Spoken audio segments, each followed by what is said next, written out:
Bom, gente, voltamos e parágrafo 4º. Parágrafo 4º para encerrar essa relação de parágrafos do nosso artigo 5º. Aqui a gente tem uma informação muito rápida, mas que acaba nos permitindo conversar já sobre os direitos e deveres individuais e coletivos retratados ou apresentados, melhor dizer, apresentados nos incisos do nosso artigo 5º. Aqui a gente tem que o Brasil se submete à jurisdição de Tribunal Penal Internacional, a cuja criação tenha manifestado adesão. Qual é a informação que a gente tira daqui? Bom, primeiro é lembrar que esse Tribunal Penal Internacional, um tribunal internacional que busca punir determinados indivíduos, ou até mesmo estados, mas indivíduos, né, que cometem crimes específicos.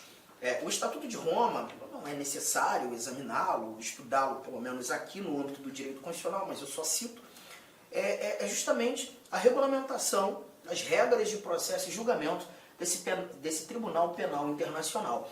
Esse Tribunal Penal Internacional, ele também é conhecido, né, de maneira informal, isso você escuta na televisão, como Tribunal de Haia, ou Tribunal Internacional dos Direitos Humanos. E ele busca julgar indivíduos que cometam crimes de guerra, crimes de genocídio, crimes contra a humanidade.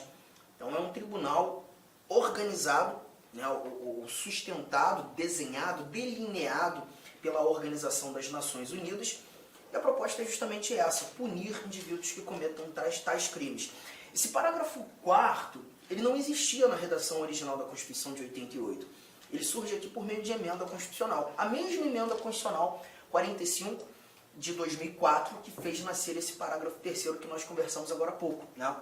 E nesse parágrafo 4º nós encontramos a recomendação dessa jurisdição, né, que o Brasil submete à jurisdição. Então o que eu quero que você perceba é que se porventura um brasileiro, né, cometer crimes que sejam de competência do Tribunal Penal Internacional, o Brasil não vai se opor que esse indivíduo brasileiro seja julgado no Tribunal Penal Internacional. E Arthur, o que está me incomodando aqui você falou que esse tribunal é um tribunal chamado também de Tribunal de Haia. Haia é uma cidade na Holanda. Então a sede desse tribunal não está no Brasil, por óbvio, está num país europeu. E se o Brasil se submete a essa jurisdição, caso o Brasil, caso um brasileiro cometa um crime que seja de jurisdição do TPI, esse brasileiro vai ser extraditado para a Holanda para ser julgado lá? Porque essa é a minha dúvida que paira aqui, né? Vai ser extraditado? Não, ele não vai ser extraditado, não há que se falar em extradição. Ah, mas como é que esse julgamento vai acontecer? Aqui você tem o chamado Instituto da Entrega. Esse brasileiro será entregue a julgamento, tá? Arthur, não estou entendendo, não sei o que é extradição, não sei o que é entrega, você está me deixando meio confuso. Então vamos falar de extradição nesse momento. Volta aí, pega a sua Constituição, pega aí os seus slides e nós chegaremos a esse nosso inciso 51.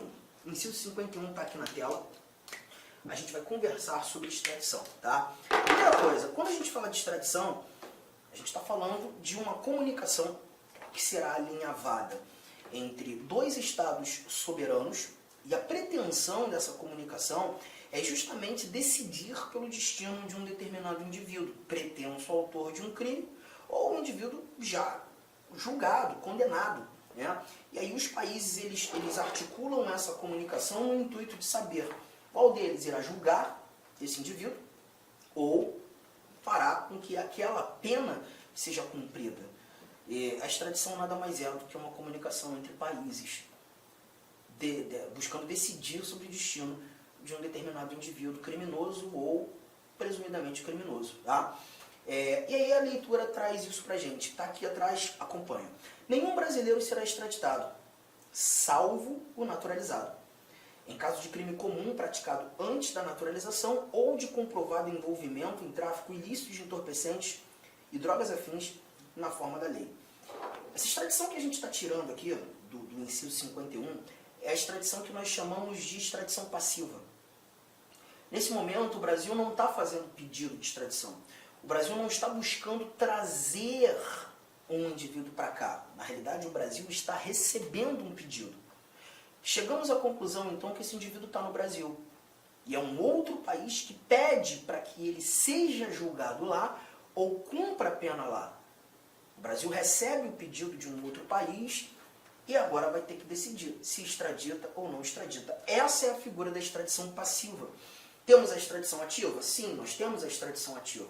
A extradição ativa é o Brasil fazendo pedido, né? A gente já viu aí alguns cenários há um tempo atrás, você acompanhou na mídia, 2 brasileiros natos, inclusive, que foram pegos na Indonésia, né? Justamente por conta do tráfico ilícito de entorpecentes. Os nomes, Marco Archer e Rodrigo Goulart.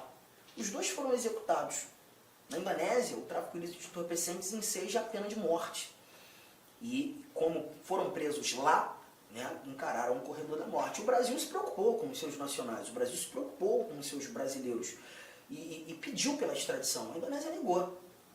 Negou, julgou, condenou e executou. Os 2 foram executados, a pena lá, inclusive, ela é executada por fuzilamento, né? Os 2 foram fuzilados. Mas o Brasil fez o pedido de extradição. Nesse conjunto de informações, o Brasil praticou a tal da extradição ativa, pediu pela extradição. Só que essa extradição ativa ela não é citada aqui no nosso texto constitucional. O texto constitucional ele separou apenas informações sobre a extradição passiva. E é essa que nós iremos colocar aqui no caderno. Preste bastante atenção. Nenhum brasileiro será extraditado, salvo o naturalizado. Nenhum brasileiro será extraditado, salvo o naturalizado. Qual é a primeira conclusão que a gente tira daqui? Artigo 5º, inciso 51. Extradição passiva de brasileiros. Se nenhum brasileiro será extraditado, salvo naturalizado, a primeira conclusão que nós retiramos aqui é: se esse indivíduo é um brasileiro nato, está no Brasil e é um outro país que pede por sua extradição, a resposta vai ser não, a resposta vai ser nunca. Nenhum brasileiro será extraditado, se porventura nato. Tá? Então imagine, aquele determinado indivíduo foi lá para a Argentina, praticou um crime na Argentina, brasileiro nato, volta ao Brasil, estando no Brasil, a Argentina descobre quem cometeu o crime. Aquele brasileiro nato pede pela extradição. O Brasil, analisando esse pedido de extradição feito pela Argentina, evidenciando ser esse brasileiro um brasileiro nato, a resposta já está pronta. A resposta para a Argentina vai ser não. Agora, Arthur, ele pode ser condenado? Pode ser julgado? Pode, mas se porventura julgado, será julgado aqui no Brasil, pelas leis brasileiras. Juntos? Tranquilo?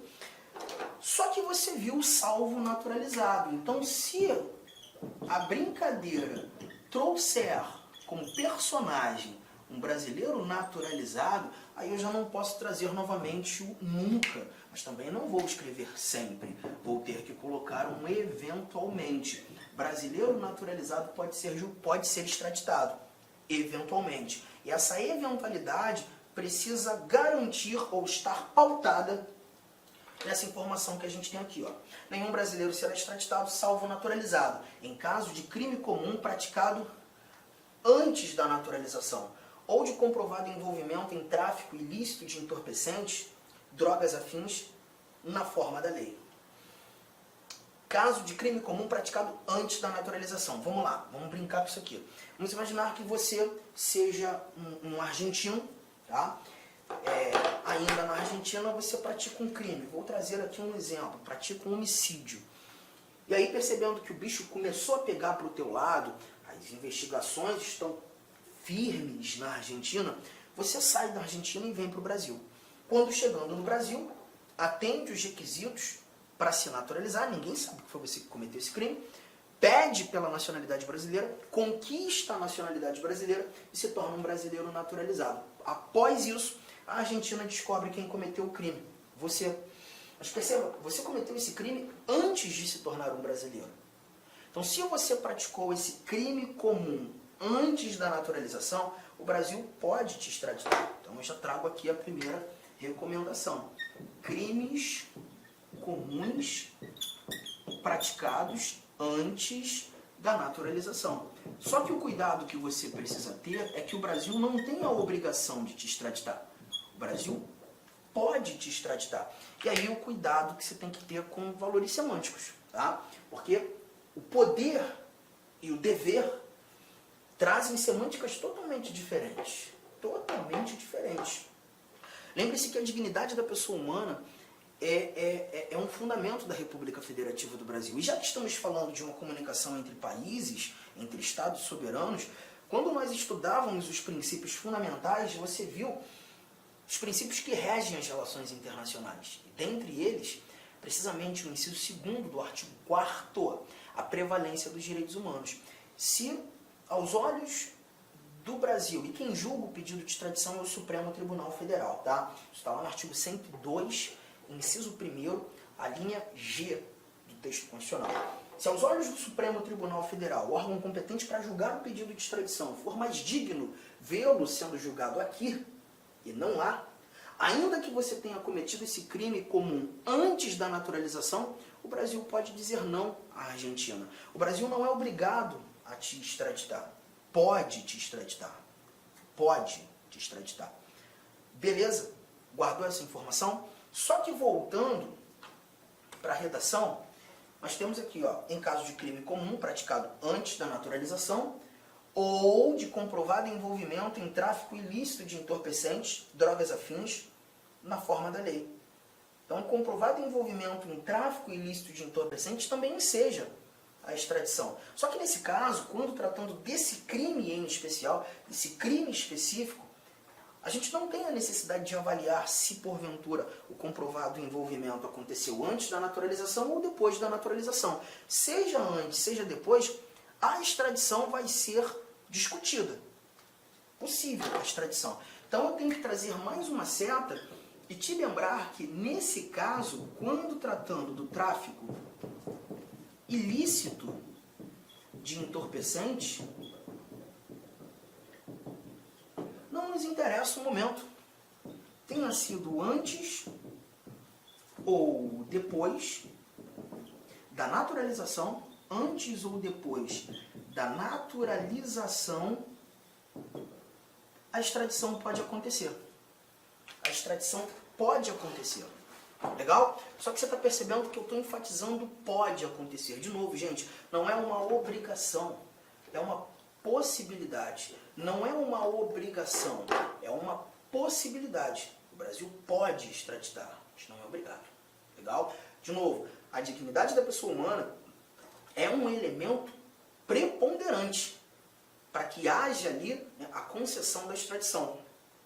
Se porventura aos olhos do Brasil, ainda que seja tráfico ilícito de entorpecentes, por mais digno vê-lo sendo julgado aqui, não vai ser extraditado. Arthur me deu um exemplo da dignidade da pessoa humana estabelecendo um não, garantindo um não a essa extradição do brasileiro naturalizado. Vamos imaginar que naquele determinado país que pede pela extradição tenhamos a pena de morte ao crime de tráfico ilícito de entorpecentes, a pena perpétua ao crime de tráfico ilícito de entorpecentes. No Brasil a gente não tem. A pena de morte é excepcional em tempos de guerra para os crimes de guerra, não para o tráfico. E se esse país que pede pela extradição não alinhavar com o Brasil a garantia da aplicabilidade de uma pena que é possível ser aplicada no Brasil, certamente o Brasil vai dizer não, olha, tudo bem, cometeu o crime, mas não posso extraditar. É mais digno vê-lo sendo julgado aqui. Então, ainda que seja um brasileiro naturalizado envolvido no tráfico ilícito de entorpecentes, motivo do pedido de extradição, o Brasil pode dizer não. Tá, entendi. Agora, por que quando um brasileiro comete um crime que seja de competência do Tribunal Penal Internacional, ele pode ser julgado lá, na sede do TPI, na Holanda?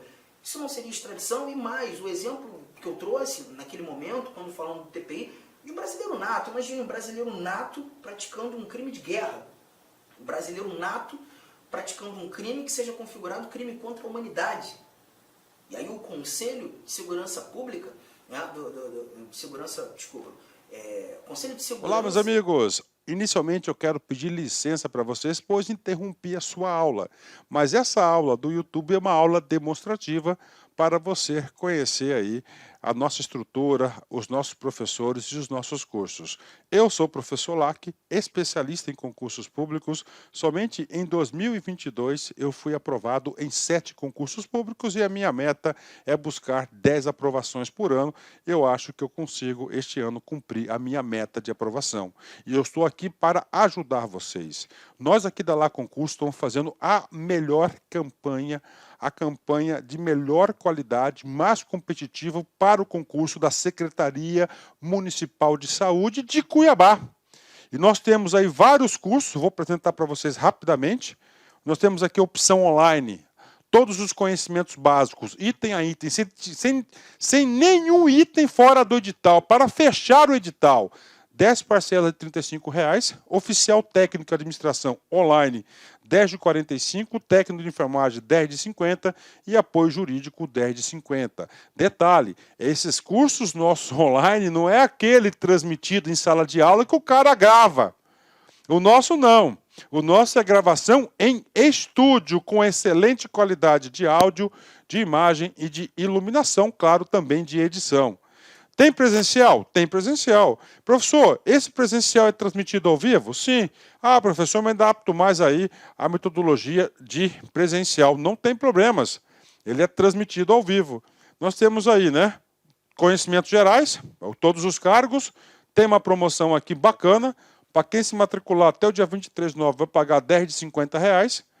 Quem se matricular depois do dia 23, 10 de 75, e a turma presencial Conhecimentos Básicos, iniciando dia 4 de outubro. Tem técnico de enfermagem? Sim, temos técnico de enfermagem também. Mesma coisa, tem a promoção aí, dia 23/9, paga 10 de 70, após o dia 23/9, paga 10 de 120, e o início da turma começa no dia 4/10, né? E claro, a nossa luva de ouro aí, tá certo? O nosso produto master aqui, que é a turma VIP. Essa turma VIP tem todo um diferencial, onde eu, professor Lac, coloco toda a minha experiência e dedicação.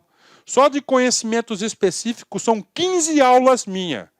Essa turma aqui é para, cara, o cara que cumprir, o cara que assistir esse curso, participar, cara, eu tenho muita confiança e muita certeza que ele vai sair muito bem e ele vai ter todas as condições de ser aprovado. Beleza, pessoal? Então, essa aqui é uma chamadazinha aí, tem aqui embaixo, tem um link para você falar diretamente com o nosso atendente. Qualquer coisa, você vai no nosso Instagram. Quem responde o direct do Instagram sou eu, faço isso pessoalmente, porque é um canal de comunicação que eu abri, que eu exerço diretamente com os nossos alunos.